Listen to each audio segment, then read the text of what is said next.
Sur ma page Facebook, récemment, j'ai fait une annonce qui a fait couler beaucoup d'encre. Plusieurs personnes m'ont fustigé, plusieurs personnes sont venues s'exprimer en commentaire de ce post. Et dans ce post, je disais tout simplement que c'est fini, c'est confirmé. La crypto-monnaie, c'est une arnaque. Plusieurs personnes sont venues s'acharner sur moi en disant « Mes leaders », déjà que je n'aime pas qu'on m'appelle leader, ce mot vraiment, je n'aime pas.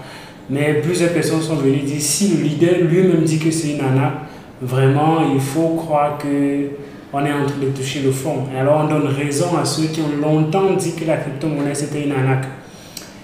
Déjà, je voudrais attirer l'attention des uns et des autres quand il y a une analyse de façon globale. Ça ne va pas concerner uniquement ce que je vais dire, mais ça va concerner à peu près tout dans la vie. Il n'y a pas une seule façon de voir les choses, il y a toujours plusieurs façons de voir la même chose. Il y a plusieurs angles sur lesquels on peut voir la même chose. Et alors, en fonction de votre angle, il peut y avoir des déclinaisons que vous, d'un autre côté, d'un autre angle, vous n'avez pas. Donc, condamner des gens de but en blanc quand ils disent des choses, c'est vraiment être con parce qu'on peut apprendre même de ces personnes-là. On peut apprendre de l'expérience de ces personnes-là, on peut apprendre du savoir de ces personnes-là. Comment est-ce qu'ils voient les choses et qu'est-ce qu'ils font, qu'ils disent ce qu'ils sont en train de dire. Ça permet toujours d'écouter. Écouter, c'est ce qui va vous permettre d'avancer toujours que d'avoir les positions fixes. Parce que si vous avez une position fixe, alors vous n'apprendrez plus rien parce que vous êtes dans une position où vous pensez que vous connaissez tout.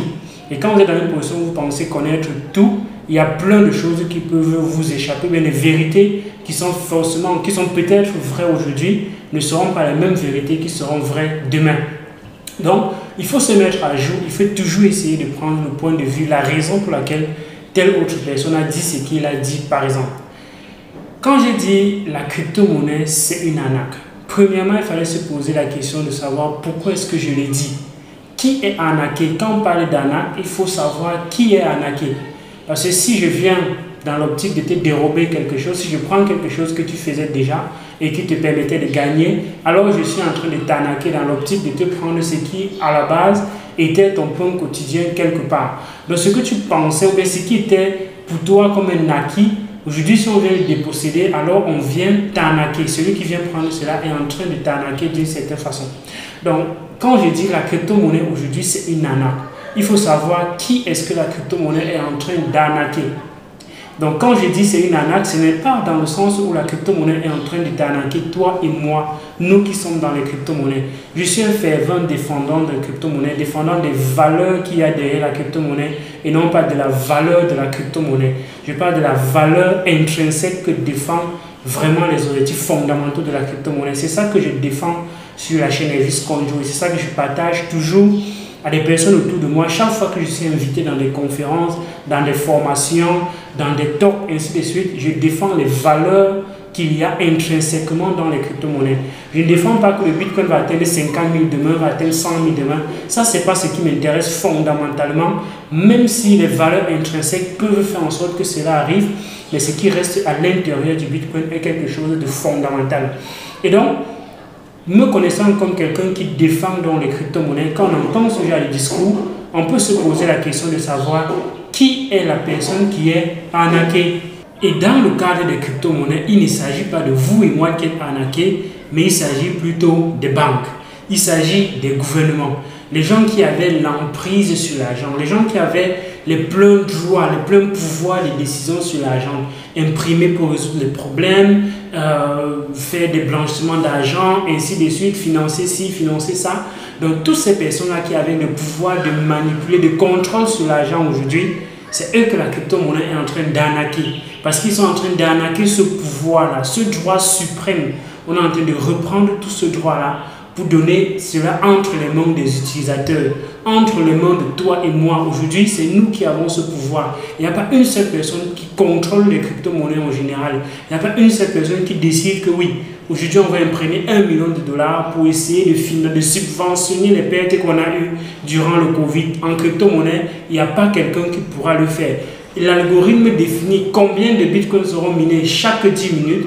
Peu importe qu'il y ait 100 000 mineurs, 10 000 mineurs, 1 milliard de mineurs, chaque 2 semaines, la difficulté dans le système s'ajuste et ça fait en sorte que plus il y a des gens dans le système, plus ça devient difficile à miner. Ça ne veut donc pas dire que moins il y a des gens dans le système, plus on produit de Bitcoin. Non, la quantité de Bitcoin qu'il y a en circulation ne change pas. C'est la même chose jusqu'à ce qu'on atteigne le halving, par exemple.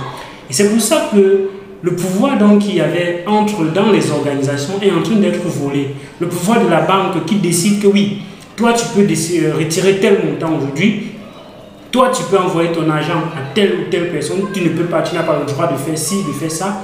Ce pouvoir qu'ils avaient aujourd'hui est en train d'être arnaqué, est en train d'être dépossédé, est en train d'être dilapidé, est en train d'être redistribué encore au grand peuple, aux grands décideurs que sommes toi et moi aujourd'hui à travers les crypto-monnaies. Les crypto-monnaies, c'est donc la décentralisation. La décentralisation du pouvoir, ce n'est pas un concept. Il faut que les choses soient décentralisées.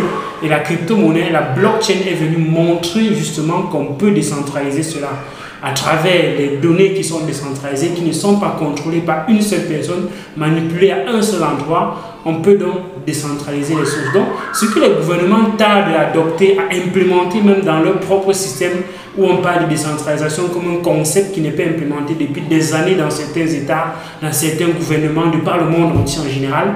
Aujourd'hui, la blockchain peut permettre d'accélérer cette décentralisation-là, que ce soit des élections, que ce soit de tout ce qui peut être centralisé. C'est donc ce que la blockchain est en train d'arnaquer à ces organismes-là, à ces lobbies qui défendaient, qui tiraient l'épingle de jeu de toute cette mafia-là, de tout ce système centralisé, de tous ceux qui tiraient leur épingle de ce jeu-là. La crypto-monnaie est en train de leur damer le pion, la blockchain est en train de leur damer le pion. Et donc, la blockchain est en train de les arnaquer. Voilà ce que j'ai qualifié d'arnaque. Donc, tu me dis ce que tu penses en commentaire de cette vidéo. Est-ce qu'effectivement, il s'agit d'une arnaque ou bien il ne s'agit pas d'une arnaque, mais juste une autre façon de voir les choses telles que moi je la vois. Dis-moi ce que tu penses en commentaire de la vidéo et dis-moi les sujets que tu voudrais que j'aborde dans le commentaire de cette vidéo.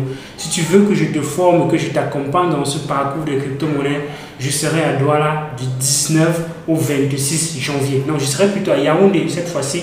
On est plutôt du côté de Yaoundé. On va organiser dans d'autres pays aussi, mais cette fois-ci, du 19 au 26 janvier, nous sommes du côté de Yaoundé en présentiel. Mais toi qui es à distance, tu peux réserver aussi ta place dans cette formation. Je serai ravi de t'accompagner, de te permettre d'avancer plus rapidement dans cet écosystème.